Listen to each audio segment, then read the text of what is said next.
મુંદ્રા તાલુકામાં સર્વ સેવા સંઘ દ્વારા માનદ શિક્ષકોની નિમણૂક કરવામાં આવી હતી. તમામ નિમણૂક પામેલા શિક્ષકોને નિમણૂક પત્ર આપવામાં આવ્યું હતું અને માનદ વેતન આપવાની જાહેરાત પણ કરવામાં આવી હતી.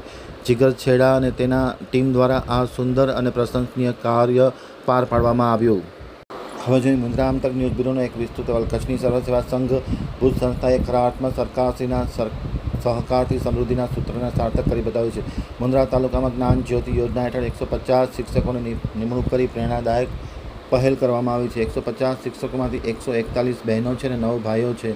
પ્રધાનમંત્રી નરેન્દ્ર મોદીના વિકસિત ભારતના નિર્માણમાં સર્વ સેવા સંઘ અને તેના પ્રમુખ જીગર છેડાની ખૂબ જ અહમ ભૂમિકા જોવા મળી હતી. ખાસ કરીને ગુણવત્તાસભર શિક્ષણ આપવાના સંકલ્પ સાથે જીગર તારાચંદ છેડાના માર્ગદર્શન હેઠળ સર્વ સેવા સંઘ કચ્છ ભુજ વહીવટીતંત્રને સાથે રાખી જ્ઞાન જ્યોતિ યોજના હેઠળ આ 141 શિક્ષકોને નિમણૂક પત્ર આપવાના હતા. જિલ્લા પંચાયતના શિક્ષણ સમિતિના ચેરમેન વિરમ ગઢવીના અધ્યક્ષસ્થાને આ સમારોહ યોજાયો હતો.